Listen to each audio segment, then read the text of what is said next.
Welcome back, familia. This is your host, Ray Collazo, and you're watching and listening to The Collazo Show. The Collazo Show exclusively here. You get the initial version of the show on Substack. Thank you so much for joining us on Substack. And anyway, you listen to the show, including now as a podcast. The Collazo Show is now podcasting.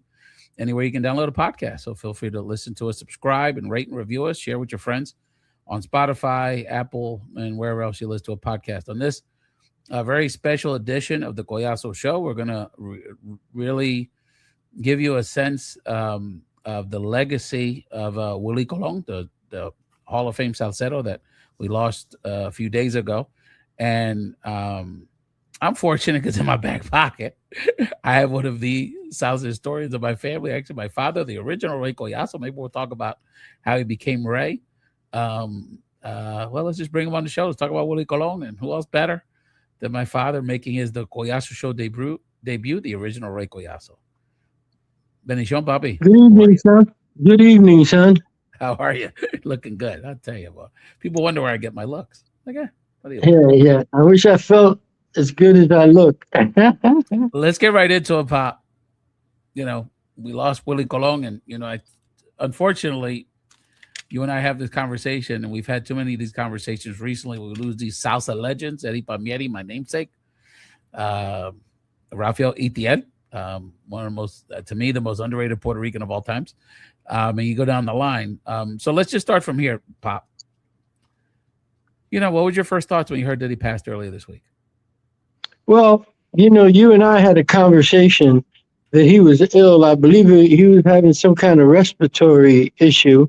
Mm-hmm. And I believe that's probably what got to him. I didn't expect, after we had that conversation, that the following day he would have died. Yeah, I thought it was something that, maybe he would retire. And I also found a concert where he told people this would more than likely be his last concert. So I guess he kind of knew his days were numbered. I believe it was in Panama, if I'm not mistaken. But yeah, there was. Yes, I believe so. I think you're right. Yeah. Wow, where do we begin, Dad? What's your initial thoughts? And we're gonna have people that are watching this that are fans of yours and they're salsa heads, and then some people that don't know as much, particularly the younger crowd. So let's begin with putting Willie Colon's legacy in perspective for people. Well, the one thing that always impressed me about Willie, and I guess it's part ego on my part, but I've met him and interviewed him 4 times, I believe. And every time it was years apart. And he always remembered my name, and he always referred to the station I was on. I always thought that was impressive, because that means that he took importance in what he was doing and giving value to the people that were playing his music. Get back to that speaks to not only the discipline of Willie Colon, but the businessman. And you've always taught me that. We're going to get that in a second.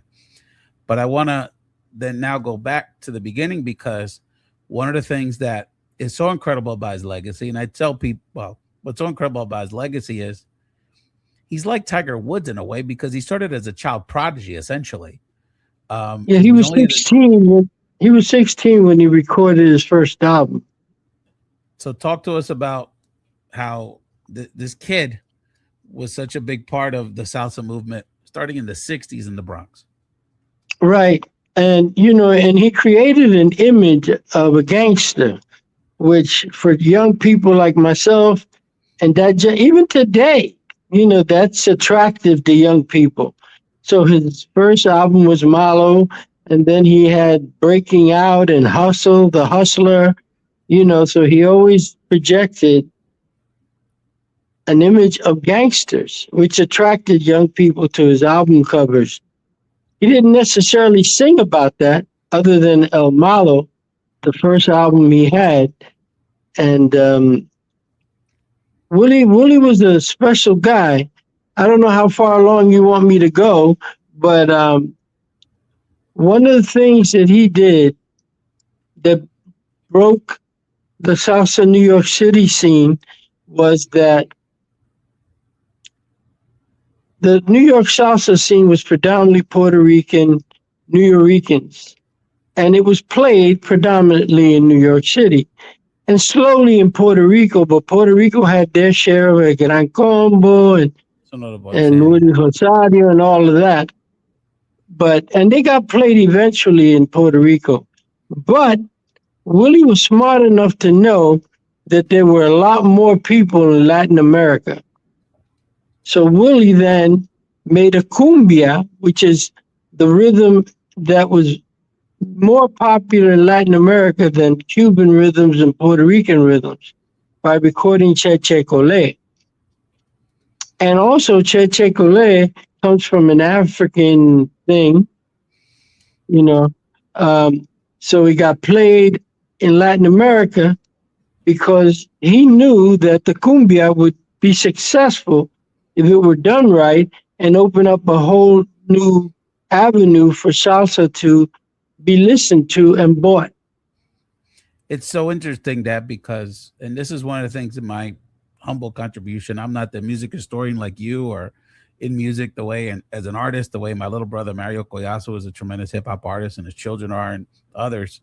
I don't even play an instrument, but what I try to do on the show is try to educate the younger generation of the parallels between the reggaeton musical urbano movement of today that Puerto Ricans predominantly on the island have led, and the salsa movement of your generation, which predominantly New Yorkers led.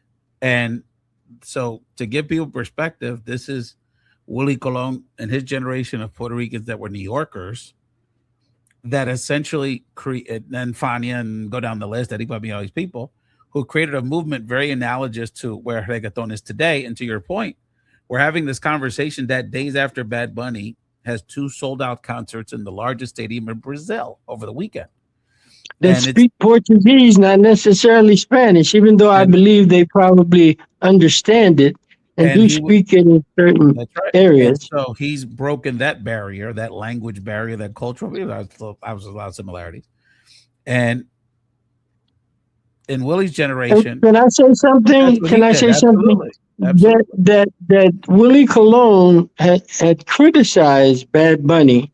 He didn't necessarily appreciate his music or his politics, and yet he put him in the song The Nueva York video. Verano, and mentioned El Malo Willie Colon, and Willie Colon was big enough to say thank you. That's right. To Bad Bunny, and then in the Brazil concert, or was it Argentina? I'm not sure, because it was Brazil. Yeah, it was Brazil this weekend. Yeah, he gave him a homage. Right, he mentioned the death of Willie Colon and the legend that he was. So even though they had their problems together, they were men enough to admit their wrongdoing or their appreciation for each other. Because Willie, one of the things is that really Willie was a conservative Republican, so he took some of the last 10 years of his music. life. Yeah, he was very progressive in that era when he was younger and ran for Congress and as a Democrat in the 90s when I met him. Then he became in the Bloomberg administration, so he sort of had quite a political journey. I believe he was vice mayor. Yeah, he was deputy mayor for Bloomberg. So let's get back to the history, Pop. So I try to tell people the closest thing I compare Willie Colon to in this modern era of American music is Dr. Dre. Because Dr. Dre, to your point about El Malo, started with a hip-hop supergroup that was about being the leaders of the street movement of hip-hop, right, NWA. Then he produced and he collaborated with some of the greatest artists. And Dr. Dre, it's Snoop, and Ice Cube, and Eminem, and 50. Willie Colon produced some of the greatest salsa of all times with some of the greatest singers, Hector Lavoe and Ruben Blades. And then he's in between, he created a classic album with Celia Cruz. So let's break it down, brother. Break it down, Pop. Break it down. A lot of people didn't realize or don't realize that when Fania took the format of Motown Records See, y'all don't The same y'all thing. need to write. You need to write stuff down when you're watching the Collazo No, show. no, Y'all no. getting schooled right. I'm talking about to the audience. That they're getting schooled right here. Yeah, no. It's documented. They I keep getting messages. That's why I'm It's all good. pausing like that. Just keep moving. Don't worry about it. I he took. If you notice, Motown would take Marvin Gaye and hook him up with Tammy Terrell. Fania took Willie and hooked him up with Celia Cruz. I never thought of it that way. I like that. Yeah, it makes sense. Then Motown made a motion picture. Then Fania made a motion picture. The Last Fight with Ruben Blades and Willie Colon. And just like Marvin Gaye sang with other people, Kim Weston, Fania hooked him up with Ruben Blades, and there was someone else that skips my mind.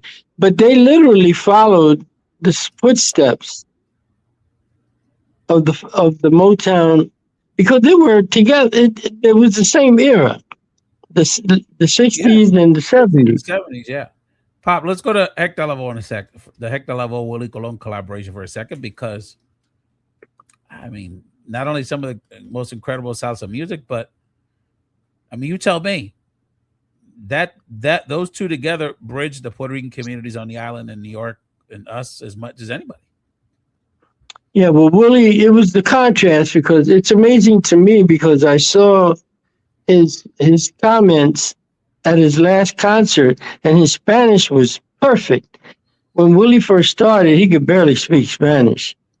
So you put together a New York Rican from the Bronx with un jibarito from Ponce who spoke only Spanish, and Willie was a musical genius and an arranger, and you put Hector Lavoe together with him, there was no better combination.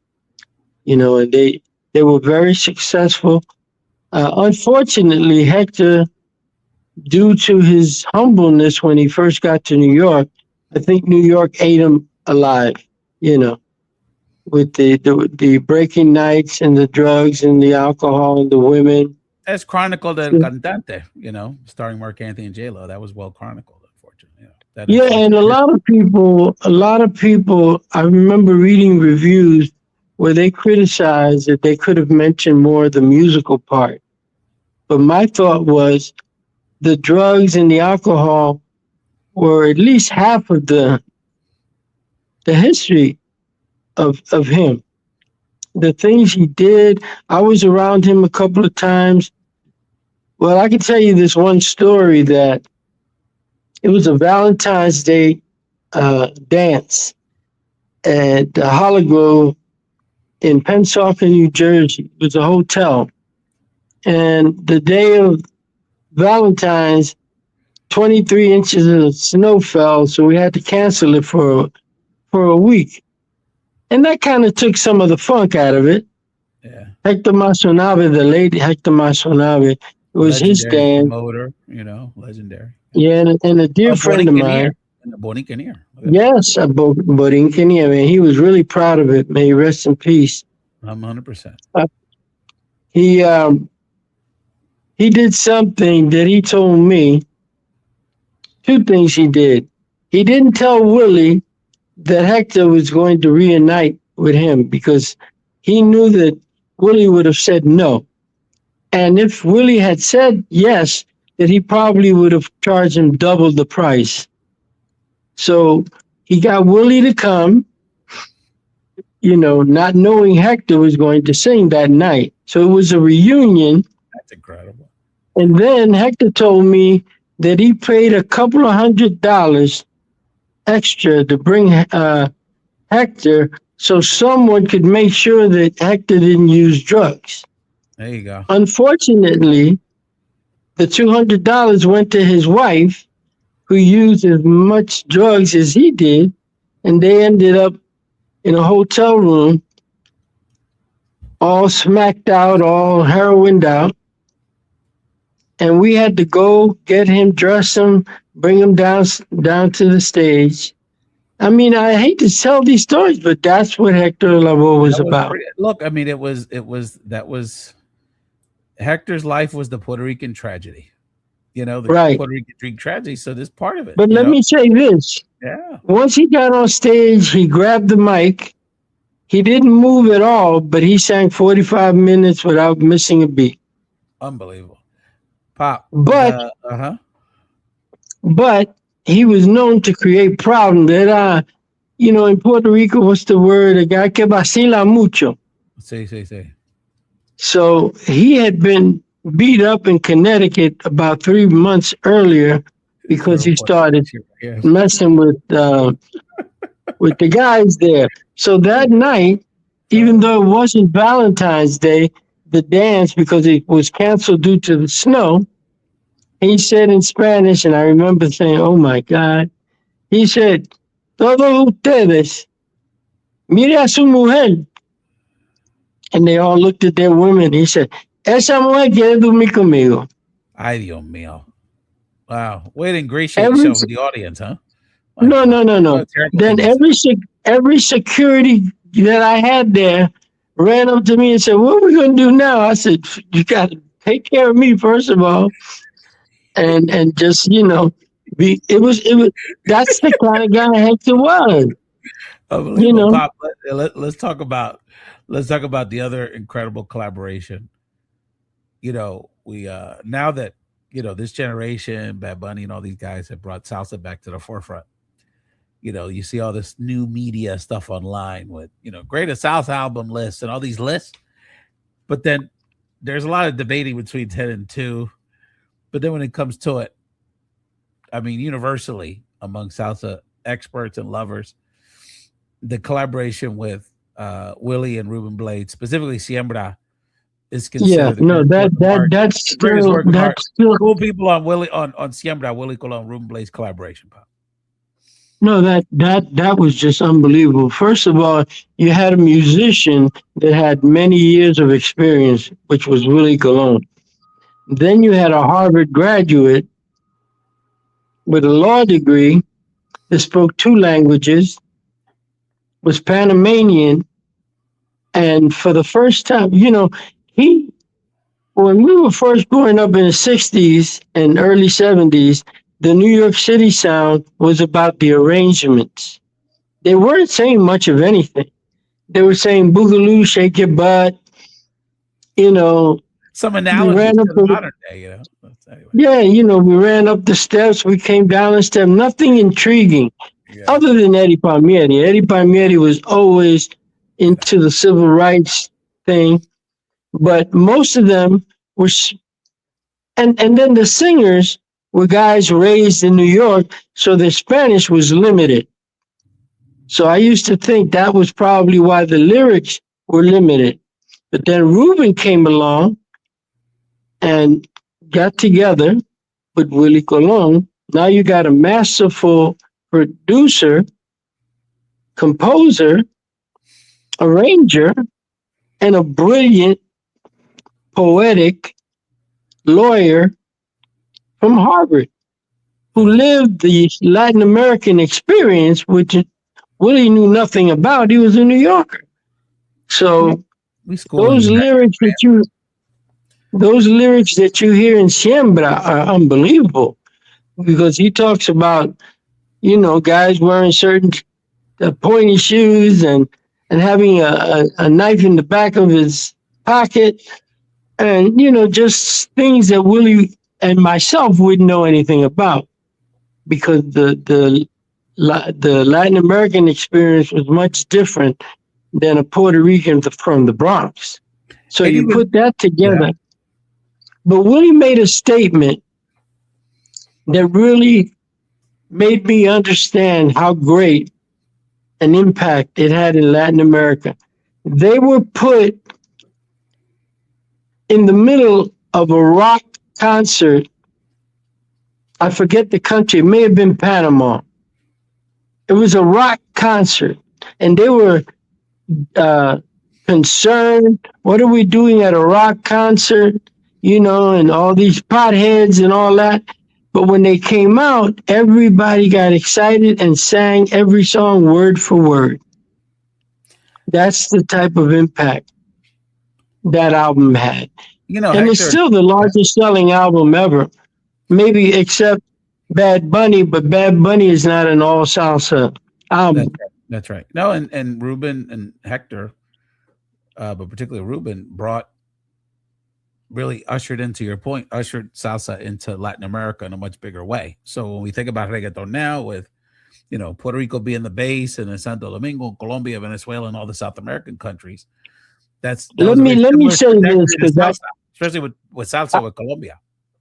I always tell people this: Puerto Ricans have controlled the popular Latin music scene forever.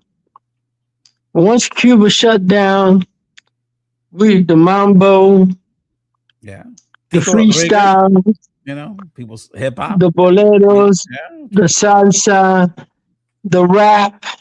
We had Because that little you know merengue the phase, which was a little awkward, but we did that too. no, and you have two or three of the biggest merengue people still. You know, Absolutely. Olga Tañón and El Crepo, Elvis Crespo. and Elvis Crespo. La Mania. I Remember? forwarded. I forwarded anyway, one of the big Mania songs to my Dominican buddy. He said, "I know we fucked merengue out for a minute, but this was a good song. Yeah, no, We no, had it. no. We had our time. We had our time with it, no doubt. We never I, play I bachata. thought, That's another conversation. We like it, but we don't play it. We just leave it to. yeah, well, it's not in our DNA. You Yeah, I know. guess. Yeah, what are you gonna do, Pop? Just any other reflections on Yes, Willie's legacy? Six decades Willie plus, was unbelievable. Willie was a brilliant man. He knew that he could find avenues no one else could find. He decided one year, you know, nobody's ever made a salsa Christmas album. And he produced Whew. two salsa Christmas albums that will be played by Hispanics until the earth blows up. There's no Okay? question about it. There's no question about it. So, no one else thought of things like that. Yomo Toro, And he then brought him he, into the forefront. He brought Yomo Toro in the forefront with those no, albums. no, that's what I was going to say. He brought Yomo Toro, the late Yomo Toro, into the forefront. And then every Christmas, that sells a bunch of songs. Every Christmas. Now he died, but this will live on forever. So I want to. He was a brilliant man. He was a Yes, he was. brilliant man. I want to again the through line to Willie Colon's legacy to where we're at today. So every time, fam, and I can't remember this brother's name. It's like Jose Eduardo something, the cuatro player for Bad Bunny. Every time you saw him in the Super Bowl play with Ricky Martin, you see him. He usually is the one that does the homenajes when he does these for the local countries, national music when he tour. And it's Jose Eduardo something, so I apologize. But anyway, every time you see him, the through line to Yomo Toro's legacy is right there, and that's with Willie Colon and Fanny and all those guys. Every time you see at the end of the Super Bowl when Bad Bunny shouts all the countries, that doesn't happen unless Ruben Blades and Willie Colon do that on that Siembra album with Plástico. I agree. That inspiration, and there's the through line with that album specifically, and Ruben Blades obviously a big part of this too, but Willie and Ruben raising social consciousness, which later inspires Residente, which later inspires Bad Bunny, and now to the point where they're going to make a movie about a Puerto Rican independentita from 130 years ago in 2026. So I just wanted to share with people because, there's as incredible as Bad Bunny is, none of this could happen to the level it has if there wasn't all this history and culture that was Puerto Rican based. Not all Puerto Rican, of course. Ruben and other people contributed to it. That set the stage for him. It wasn't. It didn't just start with Daddy Yankee. You know what I'm saying? This was decades of music. Anything else, Pop? Also two things that I find interesting. That the name of the movie is Puerto Rico. Yeah. Porto. Interesting. Yeah. Well, the Spaniard part. Which is kind of neighborhoodish, ghetto kind of, poor educated kind of, Yeah, well, I'm sure it has to do Puerto with Rico. the historical piece. Pop, real quick. Also one of the great trombonists. Was like one of the, a little something. The musicality and the fact that he had to, after he finished up with all these Oh incredible no, singers, became a singer himself and did very well with that as well. no, and another thing. I'm glad you brought that up. Is that he had the wherewithal to make his first solo song a song about a little boy who grew up different from birth, and he was gay. And back then, Yeah. His biggest and back solo song. then, yeah, and back then that was unheard of in our community to even talk about it, Yeah, this is the '80s when the AIDS crisis, and yeah, he was very right? well represented. Very well. And there's some things. There's a couple of lyrics there.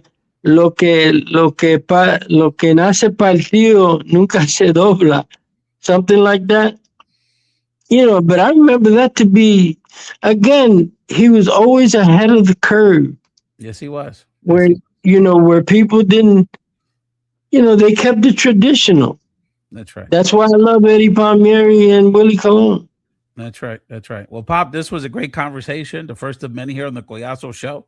I know, we really appreciate this moment to be able to share your knowledge.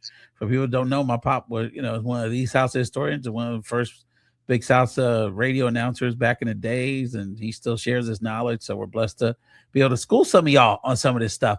When we have you back, Dad, we'll talk about how you became Ray Collazo, and there's so many other things. But any final thoughts, Dad, before we wrap it up? Well, may he rest in peace. And I wish I was able to attend his funeral, but unfortunately I can't, because Willie is a man that I respect. I've always respected. And there are a lot of salsa artists I don't. I may like their music, but I don't respect them. Yeah. Because they're off into other things. But Willie, I've always respected. He always treated me like a professional man. And God rest his soul. And thank you for this opportunity. This was a lot of fun, Pop. Rest in peace, Willie Colon, to the family.